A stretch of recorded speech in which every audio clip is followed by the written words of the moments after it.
You've probably heard the usual reasons people give for why atheism is growing: science, politics, corruption in religious institutions. And sure, those play a part. But what if I told you none of those are the real driver? Because when researchers started digging into the numbers, they found something unexpected, a pattern that doesn't fit the usual explanation. And once you see it, you can't unsee it. This isn't just a story about people losing faith. It's about a slow, quiet shift happening in living rooms, classrooms, and even churches. A shift that's changing not just what people believe, but how they believe, or don't at all. And here's the strangest part. The more you understand it, the more you realize this isn't an atheist movement in the way most people imagine. It's something much bigger. Something that's already reshaping politics, relationships, and culture, whether anyone likes it or not. So, why is atheism really on the rise? And what's going to happen if the trend keeps accelerating? Stick around, because the truth isn't just surprising. It's the kind of answer that changes how you see both religion and the future. The numbers that shocked researchers. On paper, the numbers look simple. In the last few decades, the percentage of people identifying as religiously unaffiliated, the so-called nones, has exploded. In some countries, it's doubled. In others, it's tripled.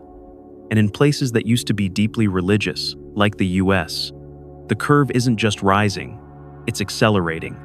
Most people glance at that and think, okay, so religion's losing and atheism's winning. But here's where it gets strange.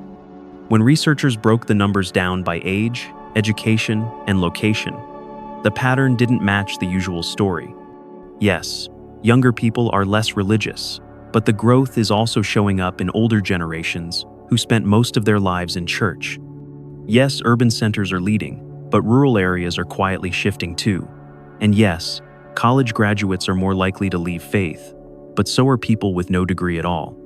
It's not one demographic abandoning religion. It's everyone, at different speeds, for different reasons. And that tells us something big, something we'll get to soon. Because if atheism's rise can't be pinned on a single group or event, then the cause is hiding somewhere deeper. Somewhere we haven't looked yet. The faith drain, from inside the church. If you imagine people leaving religion, you probably picture a dramatic exit, someone slamming the door, making an angry post online, or joining an atheist group. But that's not how most of it happens. A huge part of the shift is starting inside the church walls. It's the Sunday school teacher who starts skipping services, the choir member who stops singing, the pastor's kid who quietly decides they don't believe, but keeps showing up for family's sake. Why? Because for a lot of people, the push-out doesn't come from angry outsiders. It comes from what they see, hear, and experience inside their own faith community. They notice the gap between what's preached and what's practiced. They see questions shut down instead of explored. They hear calls for love alongside sermons that divide. And here's the part that religious leaders rarely talk about. Once that seed of doubt is planted by their own environment, it's almost impossible to unplant. But that's just the start, because the next factor doesn't just spread doubt, it accelerates it. The internet didn't just spread atheism, it changed belief. When people talk about the internet and religion, they usually say the same thing. It gave atheists a platform. And sure, that's true, but that's not the real story. The internet didn't just give atheism a microphone. It gave everyone access to unfiltered information. It broke the monopoly. Before, if you had a question about the Bible, you asked your pastor or read an approved book. Now, you can fact-check a sermon in real time, watch debates between world-class scholars, or see how people on the other side of the world interpret the same verse completely differently. But here's the kicker. The biggest shift wasn't what people found. It was what they realized they couldn't ignore. Because once you see your religion's claims lined up against history, science, and even other faiths, the contradictions become harder to explain away. And it doesn't just make people leave their religion, it changes how they think about belief itself. Still, knowledge alone doesn't explain the speed of this change. Something else, something even more personal, is pushing people past the point of no return.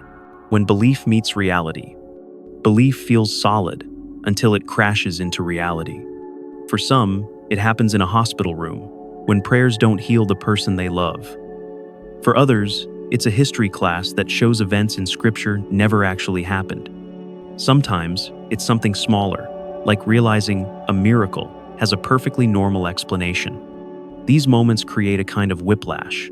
The faith you grew up with promises certainty, but real life keeps handing you contradictions. How many cracks can a foundation take before it gives way? At first, people patch them up. It's a mystery. We can't understand God's plan. But when the cracks keep coming, those answers stop working. And here's the thing. Once someone reaches that tipping point, it's rarely one single moment. It's a pile-up. A series of small shocks that add up to one undeniable conclusion. The world doesn't work the way they were told it does. And that realization is spreading fastest in the one group people thought would never abandon faith. Generations that won't go back. For decades, the assumption was simple. People drift away from religion when they're young, but most come back when they settle down, have kids, or face big life challenges. That's not happening anymore. Today's younger generations aren't just leaving, they're staying gone. They're building lives, relationships, and communities without religion baked into them. And when they face hardship, they turn to friends, therapy, or online communities, not the church. But here's the twist. This isn't just a youth trend. Older generations are starting to follow. Parents, and even grandparents, are watching their kids live meaningful lives without faith and realizing they can too. And that's a dangerous combination for organized religion, because once 2 or 3 generations break the cycle, it's almost impossible to restart it. But the most surprising shift isn't who's leaving, it's how they're leaving, and why most people don't even notice it's happening. The quiet exit strategy. When people think about leaving religion, they picture big announcements, debates at the dinner table, dramatic social media posts, maybe even public arguments with friends or family.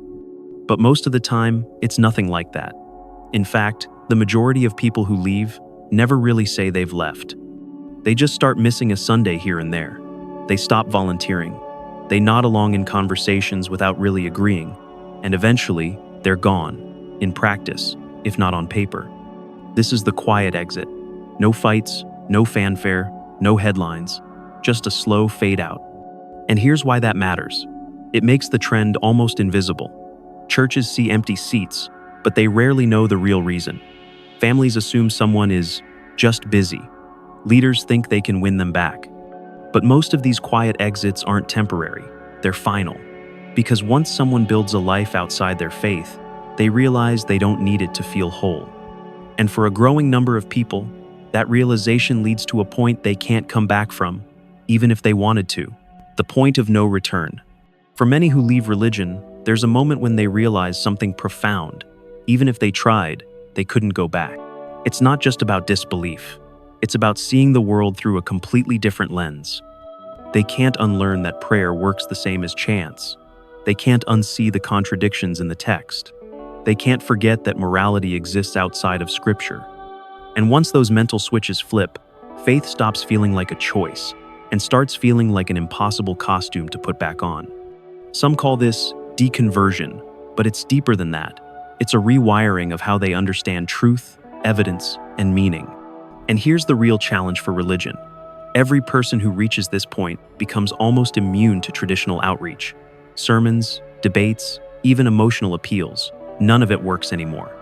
But what happens when enough people hit this point? That's where the future of belief takes a sharp turn. What this means for the future. If the current trend holds, religion's influence in daily life will keep shrinking, not because of one big collapse, but because of thousands of quiet exits and personal turning points stacking up year after year. Politics will shift as fewer voters take cues from religious leaders. Culture will adapt as holidays, laws, and traditions lose their theological roots. And families will look different when Sunday mornings are for rest, not rituals. But here's the wild card. History shows that when dominant belief systems lose ground, new ones often rise to take their place. They may not be religions in the traditional sense, but they'll fill the same need for meaning, belonging, and identity. The question is, will those new systems be more open and compassionate? Or will they fall into the same traps, dogma, division, and control that so many are leaving behind? That answer depends on the choices we make right now. Because the future of belief isn't being decided in church pews anymore. It's being decided in living rooms, online forums, and quiet conversations, just like this one. The rise of atheism isn't about one side winning and the other losing. It's about people realizing they have the freedom to ask questions and to follow the answers wherever they lead. That freedom can feel unsettling at first, but it's also powerful. Because once you know you don't need fear or dogma to live a moral, meaningful life, you start to see just how much more is possible. Here's my challenge to you. Think back to the first moment that made you question what you'd been taught. What was it? Drop it in the comments. Your story might be the spark someone else needs.